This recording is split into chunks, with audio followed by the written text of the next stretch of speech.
Welcome to UTS. We are excited that you are joining our team.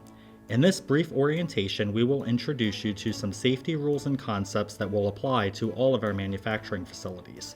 Your supervisor will then follow up with additional detailed safety training and information in regards to your specific facility, work area, and job duties. In this video, we will identify GMPs, PPE, and safety procedures. As an employer, UTS has a responsibility to maintain a safe and healthy environment. Following safety policies is extremely necessary as we want everyone to return home safely every day to their family, friends, and communities. Good manufacturing practices, often referred to as GMPs, are the practices required in order to conform to the guidelines of various agencies that control the authorization and licensing of the manufacture and sale of food products. All associates, temporary employees, and visitors must follow these GMPs. All clothing must be clean and in good repair at the start of the work shift. No tears longer than a half an inch or holes larger than a quarter inch in diameter are permitted. Nothing may be pinned, clipped, or otherwise attached to the shirt that would represent a risk of falling into product. This includes pocketed items above the waist. Footwear must be clean and in good repair. Open-toed or open-heeled shoes are not permitted. Hands of associates who handle food or food contact surfaces must be kept clean at all times. It is required that hands must be washed in connection with the following: prior to reporting to a workstation, after using a restroom, after breaks before returning to work, whenever hands become soiled or contaminated, and after coughing or sneezing into hands. Associates who handle food or food contact surfaces shall wear approved, company-provided food-safe gloves. Associates with an open hand wound must cover the area with a blue metal detectable company-provided bandage and a sanitary glove. Associates who are ill or becomes ill during the work shift must report the issue to their supervisor. Head and facial hair must always be covered where food and food contact surfaces are exposed. Hairnets must be worn covering ears. All facial hair must be covered with a beard net. If ball caps are worn, they must have a hairnet under and over the cap. No eating or drinking is permitted in the manufacturing and warehouse areas. This includes chewing gum, mints, cough drops, candy, tobacco products, etc. Sensory evaluation may occur when required.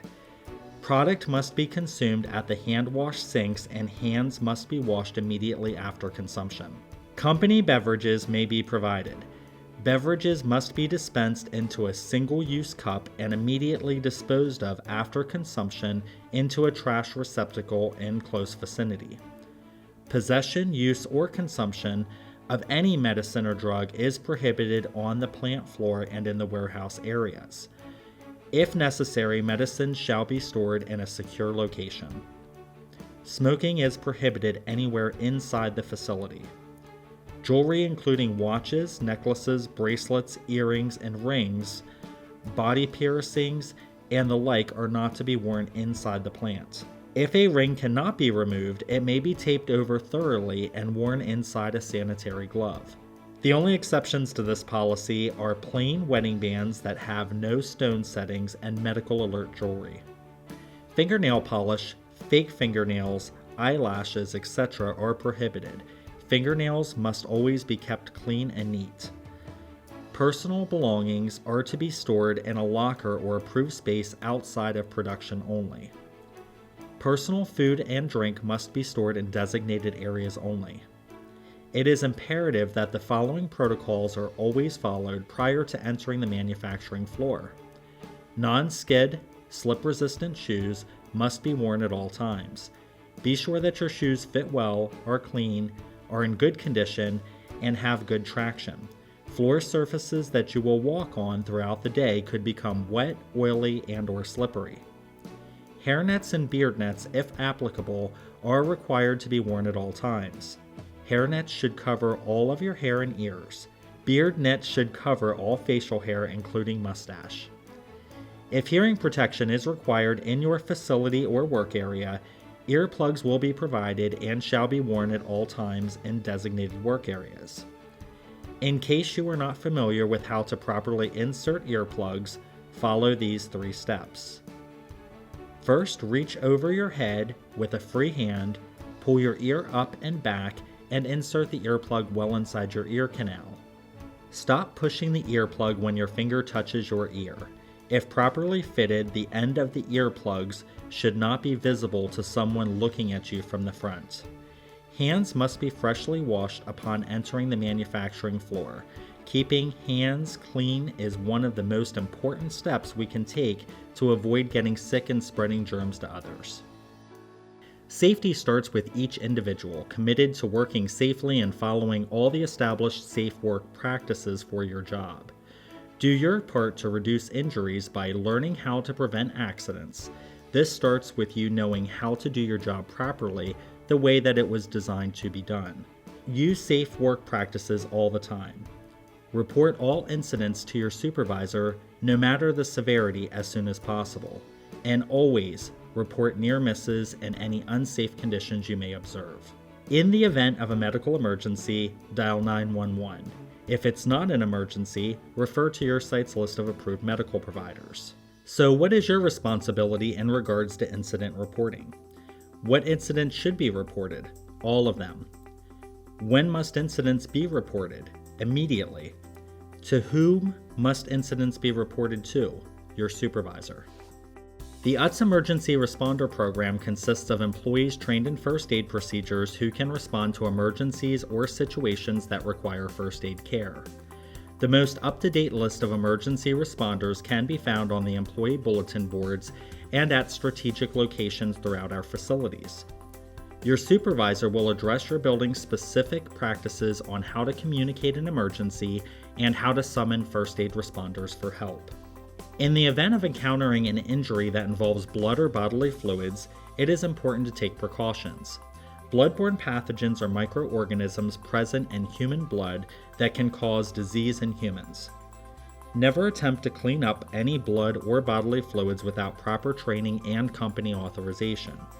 First aid responders are responsible for cleanup activities and proper disposal in biohazard containers.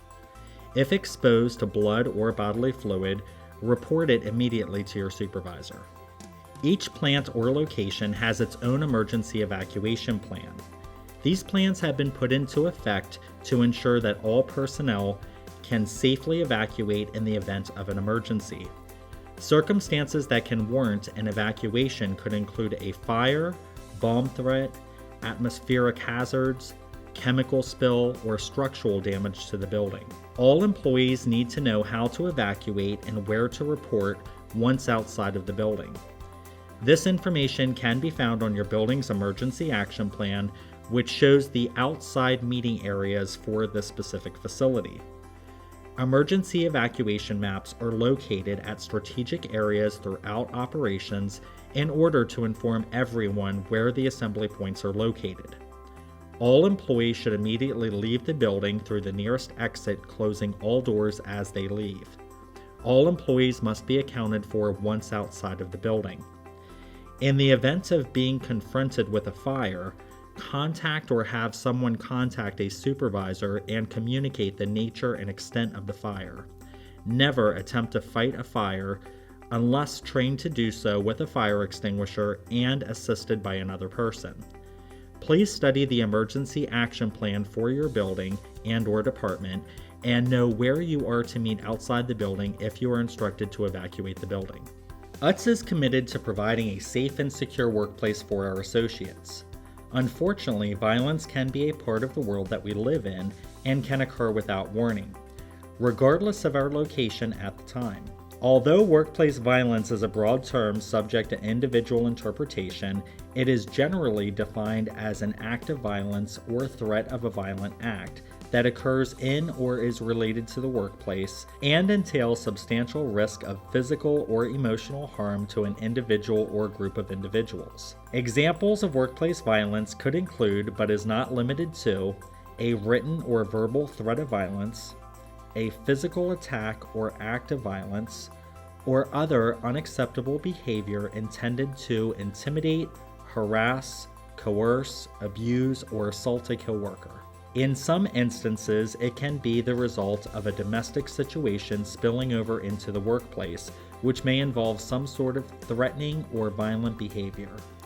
The vast variety of possible scenarios are simply too many to mention, but each requires an appropriate response and needs to be reported. What are your responsibilities? You are responsible for your own behavior and interacting responsibly with fellow associates, supervisors, and customers.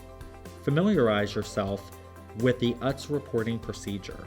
Promptly report actual and/or potential acts of violence to the appropriate authorities. Cooperate with investigations and/or assessments of the allegations related to workplace violence. Be familiar with the services provided by the Employee Assistance Program.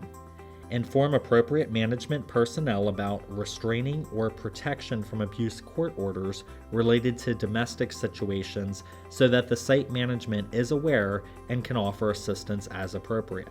The following recommendations are intended to help us avoid confrontations that could lead to violence both inside and outside the workplace.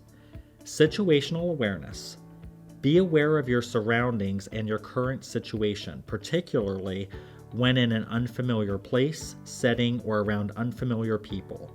Trust your instincts. If a situation doesn't feel right, take the necessary steps to change the situation or move yourself to a more secure or comfortable location. De-escalation. Many potential violence situations can be avoided by remaining calm and using common sense techniques to diffuse the situation. Avoid being confrontational, drawn into an aggressive argument, or making any type of physical contact. Separation. Sometimes all that is needed for two people involved in an argument that's getting out of control is a little time and space to cool off and calm down. In instances that genuinely represent a risk of violence, distance can be your best friend. In the event of a violent encounter, the further you can get away from an aggressor or danger, the better off you are. As you increase your distance, you increase your odds of escaping the encounter unharmed. It is your responsibility to promptly report any threat of violence or actual event to your supervisor so appropriate steps can be taken. Forklift traffic is very common in industrial settings such as ours. Pedestrian safety is a shared responsibility. There are a few things that we can all do to prevent forklift and pedestrian accidents. Recognize where forklifts normally travel and be alert. Stop, look, and listen at blind spots. If you can touch a forklift in operation, you are too close. Back away and keep your distance. Pedestrians should always be looking in the direction of their travel. Be courteous to forklift operators when they are backing up. Make eye contact and give them plenty of room to maneuver. Avoid cutting forklift drivers off. This may cause them to stop short, causing their load to shift and become unstable. Avoid walking up to forklifts that are in operation. Recognize that forklift operators have an obstructed view through their carriage. If you can't see the operator's eyes, chances are they can't see you. Gain eye contact or acknowledgement from the forklift operator before you proceed. Pedestrians should yield the right of way or make sure that the vehicle has yielded to them. Never assume that the operator has seen you. Use convex mirrors where provided. All individuals who operate forklifts must be certified through the UTS certification program.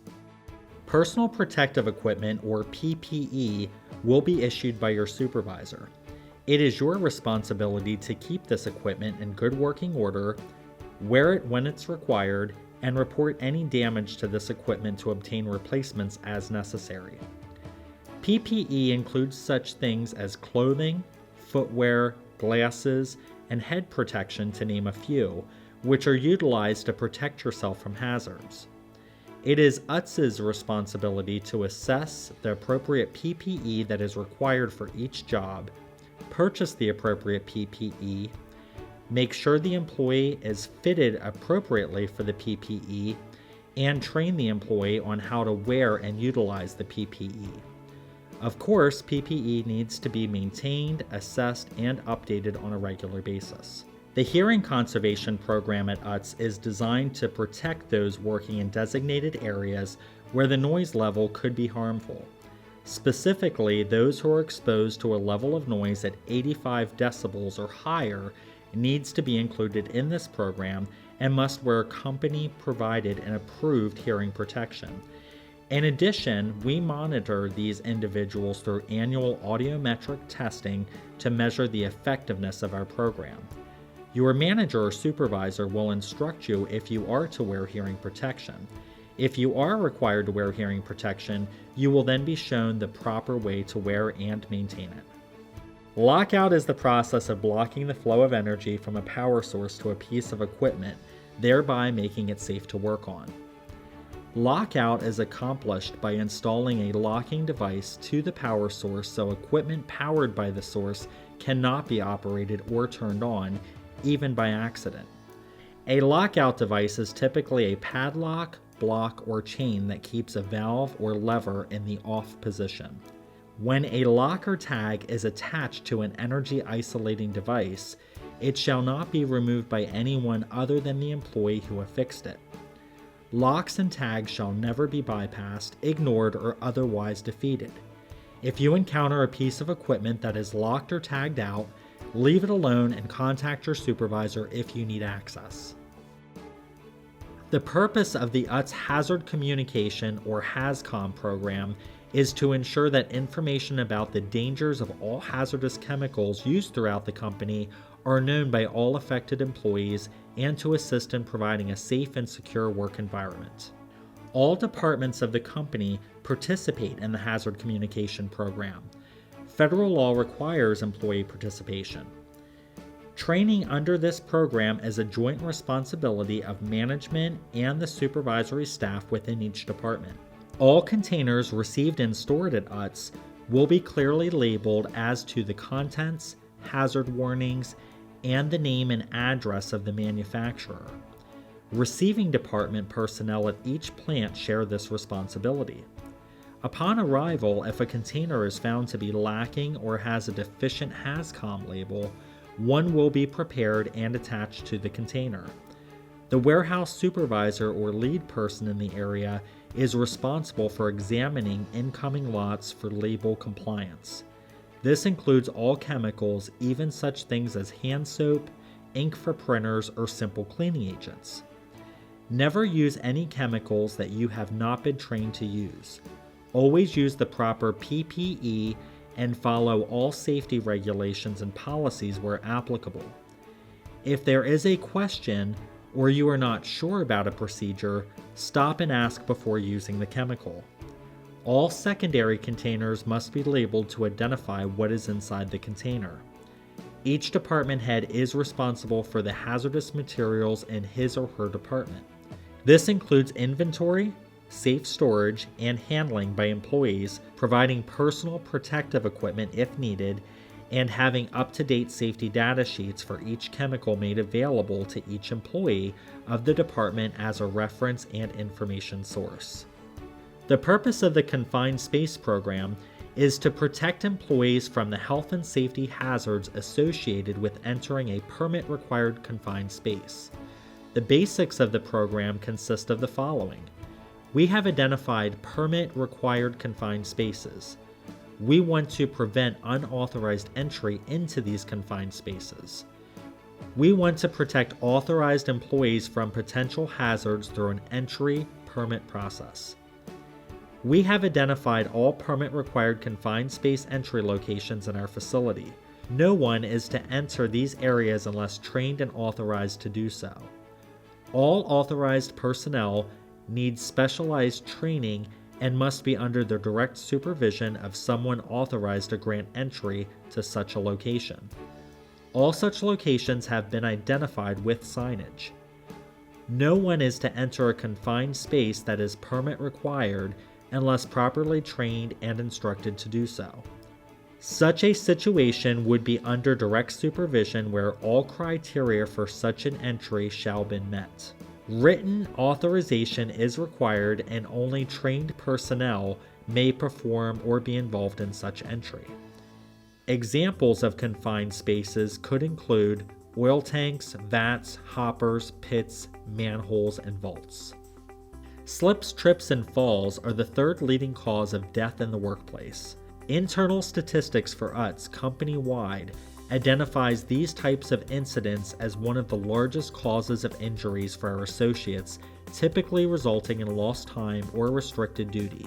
Slips can be caused by wet surfaces, spills, or weather hazards like ice or snow. Slips are more likely to occur when you hurry or run, wear the wrong kind of shoes, or don't pay attention to where you're walking. You can help avoid slips by following these safety precautions. Practice safe walking skills. Take short steps on slippery surfaces to keep your center of balance under you and point your feet slightly outward.